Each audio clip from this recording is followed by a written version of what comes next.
Las fuerzas armadas rusas tienen armas que nadie más tiene en el mundo en alerta de combate. Putin anuncia nuevas armas rusas sin parangón en el mundo. Las fuerzas armadas rusas disponen de un armamento que no tiene análogos en el mundo, dijo Vladimir Putin al felicitar a sus compatriotas en el Día del Defensor de la Patria. Según Putin, en los últimos años Rusia ha hecho mucho para modernizar sus fuerzas armadas, se han vuelto más móviles, han adquirido nueva experiencia de combate y se ha incrementado significativamente el entrenamiento de sus unidades y formaciones. Hemos puesto en combate armas que no tienen rivales en el mundo. Seguiremos desarrollando sistemas de armas prometedores, incluidos los hipersónicos y los basados en nuevos principios físicos, y ampliaremos el uso de tecnologías digitales avanzadas y elementos de inteligencia artificial, dijo Putin. Estos complejos son armas del futuro que multiplican el potencial de combate de las fuerzas armadas del país, dijo Putin. El dirigente ruso añadió que la formación del personal y las cualidades personales de los soldados siguen siendo de suma importancia para las fuerzas armadas. En diciembre, Putin subrayó que Moscú estaba a la cabeza del mundo en el desarrollo de armas modernas. Rusia es ahora el único país del mundo en el que los misiles hipersónicos ya se suministran a las tropas o están muy preparados. Las fuerzas armadas rusas tienen los complejos aéreos hipersónicos Kinzhal en servicio de combate experimental, el misil hipersónico Zircon está en pruebas estatales y los misiles estratégicos con el arma hipersónica Avangard están en servicio de combate. Avangard y Kinzhal. La respuesta asimétrica de Rusia a Occidente. La semana pasada, Rusia envió a Washington y Bruselas sus respuestas a las propuestas de seguridad de Estados Unidos y la OTAN. Subrayan que se han ignorado las líneas rojas señaladas por Moscú. Así, Rusia se verá obligada a responder a ello, incluso con medidas de carácter técnico-militar. El jefe del Estado Mayor de las Fuerzas Armadas de Rusia, de 2004 a 2008, el general de ejército Yuri Balevsky, explica en qué consisten estas medidas y por qué Occidente no ha vuelto a escuchar la opinión de Moscú en su entrevista a Sergei Safronov, jefe de la redacción de perfiles de RIA Novosti. Yuri Nikolaevich, díganos por qué Estados Unidos y la OTAN sugieren volver al Tratado sobre Fuerzas Armadas Convencionales en Europa, Tratado FACE, que nadie aplicó antes. Si recuerdan, todo se remonta a 1990, cuando se firmó el Tratado sobre Fuerzas Armadas Convencionales en Europa. 22 países lo firmaron, 16 países de la OTAN y 6 del Pacto de Varsovia. Entonces, ¿qué pasó? Entonces se derrumbó la Unión Soviética y se empezó a hablar de adaptar el Tratado sobre Fuerzas Armadas Convencionales en Europa. En noviembre de 1997 se firmó un nuevo documento en Estambul. Sin embargo, solo 4 países, Bielorrusia, Kazajstán, Rusia y Ucrania, lo ratificaron, mientras que los demás países vincularon la ratificación a la retirada de las tropas rusas de Moldavia y Georgia. Entonces nos dijeron, retiren sus tropas de Georgia y Transnistria. Al mismo tiempo, los países bálticos dijeron que no iban a adherirse al Tratado sobre Fuerzas Armadas Convencionales en Europa, y finalmente el documento fue silenciado.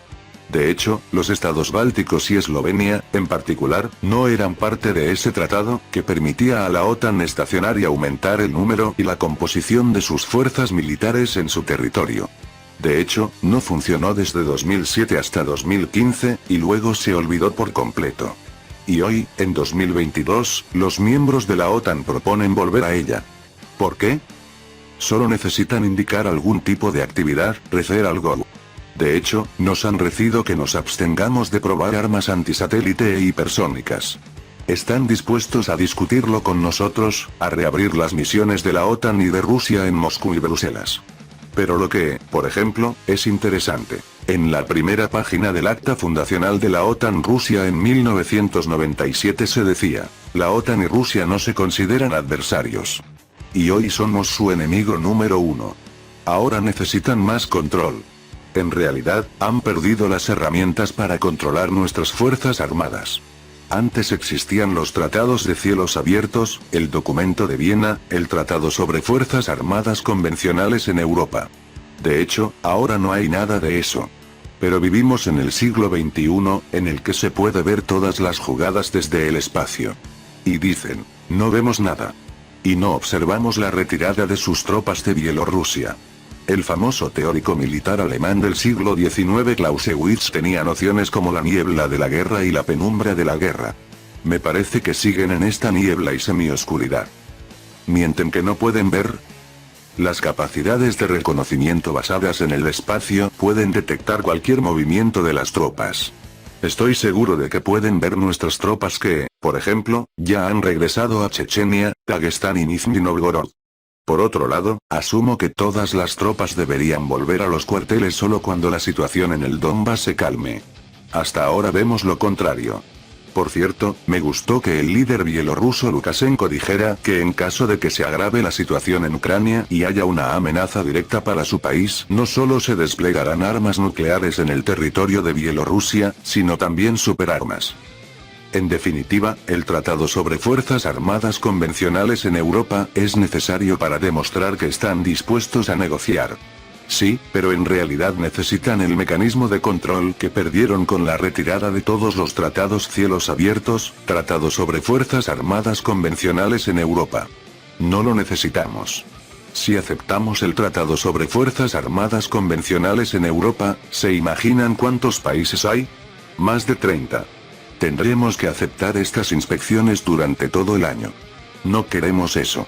Así que están dispuestos a negociar persiguiendo un objetivo egoísta, una oportunidad para conseguir el control que han perdido con la retirada de estos tratados.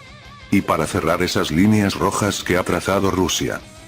¿Estamos preparados para hablar del Tratado de No Proliferación de Armas Nucleares? El tratado es defectuoso para nosotros hoy, no lo necesitamos. ¿Qué necesitamos? No queremos que se desplieguen armas de ataque en territorios que puedan dar un golpe a Rusia. El Tratado de No Proliferación de Armas Nucleares establece 3 requisitos básicos: no construir, probar o transferir misiles de alcance intermedio y de menor alcance. Así que resulta que están dispuestos a discutir y volver al Tratado de No Proliferación de Armas Nucleares, reduciendo así la cuestión del no despliegue de todas las armas de ataque, tácticas, balísticas, de cualquier tipo. Un avión con una bomba también es un arma de ataque. Siempre hemos dicho y seguimos diciendo, retiren las armas nucleares tácticas de su territorio nacional. Lo ignoran. ¿Por qué marcamos estas líneas rojas si sabíamos que Estados Unidos no lo haría? Puedo decir por mi experiencia que esta es la llamada posición de demanda. Este es el listón más alto, y no vale la pena bajarlo.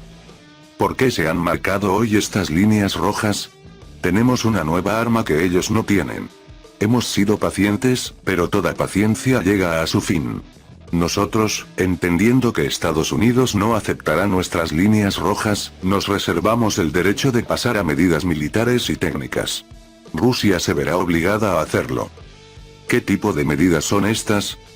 Las medidas técnico-militares implican lo esbozado en el discurso presidencial de 2018 sobre la creación de nuevos tipos de armas. Es decir, tenemos algo que Occidente no tiene. Es decir, por ejemplo, un regimiento con el Avangard ya está en servicio de combate. Se trata de una medida técnica militar. Se han enviado misiles Kinzhals a la región de Kaliningrado, se han suministrado Iskanders. También hemos expuesto las medidas técnicas militares en los ejercicios de disuasión estratégica de los que se informó al presidente la semana pasada. Así que este es el movimiento de nuevas armas a las fronteras occidentales de Rusia. Y no olvidemos la declaración de Lukashenko sobre la posibilidad de colocar armas nucleares y superarmas en Bielorrusia.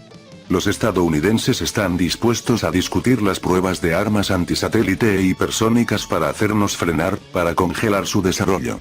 Pero esta es nuestra respuesta asimétrica a su acercamiento a nuestras fronteras. Lo principal es no entrar en una carrera armamentística, necesitamos medios eficaces y no costosos. ¿Y qué más? Siempre debe existir el efecto sorpresa, la imprevisibilidad. No estaba en absoluto a favor de lo que dijimos abiertamente en 2018. Es mejor hacer que hablar mucho. Y la creación de nuestras bases militares en el extranjero, por ejemplo, en América Latina, son también medidas técnico-militares. No tenemos necesidad de repetir esas rutas de misiles como durante la crisis de los misiles de Cuba. Pero es necesario contar con la infraestructura en el territorio de aquellos estados amigos que comparten nuestros temores y preocupaciones. Y hay estados así: Cuba, Nicaragua, Venezuela. Hay campos de aviación, hay puntos de base para barcos y submarinos, hay sistemas de defensa aérea, sistemas de observación por radio, sistemas de vigilancia electrónica. Eso es inteligencia. ¿Cómo valora el momento del ataque de Rusia a Ucrania según la inteligencia estadounidense? ¿Es esto una degradación de la inteligencia estadounidense o el cumplimiento de una orden política? Hoy está en juego el honor de la comunidad de inteligencia de Estados Unidos y de la OTAN. Hoy en día todo se construye sobre el hecho de que la sociedad occidental debe recibir constantemente la información negativa sobre Rusia, que vive constantemente en la ansiedad de que Rusia no hoy o mañana atacará Ucrania o Georgia o Moldavia. Y esto se hace en detrimento de la imagen y el renombre de los servicios de inteligencia estadounidenses en términos de idoneidad profesional, lo que personalmente no pongo en duda. Esto está lejos de serlo. Simplemente se les está doblando. Es una orden política. ¿Qué opina de la recientemente anunciada alianza de defensa entre Gran Bretaña, Polonia y Ucrania? Gran Bretaña quiere recuperar su antiguo poderío. Quieren gobernar a alguien. Pero que Ucrania no se haga ilusiones de crear una pequeña OTAN. Los británicos están demasiado bien para morir por Ucrania. Esto es un juego puramente político. Los británicos como que dicen, os apoyaremos, pero no lucharemos por vosotros. ¿Cómo afectará el reconocimiento ruso de la independencia de las repúblicas de Donetsk y Lugansk al proceso de negociación sobre seguridad con Estados Unidos? De hecho, aportaría cierta irritación a toda la construcción agresiva construida por Occidente en torno a Rusia, donde se otorga un papel especial a Ucrania. Esta construcción simplemente se ha derrumbado.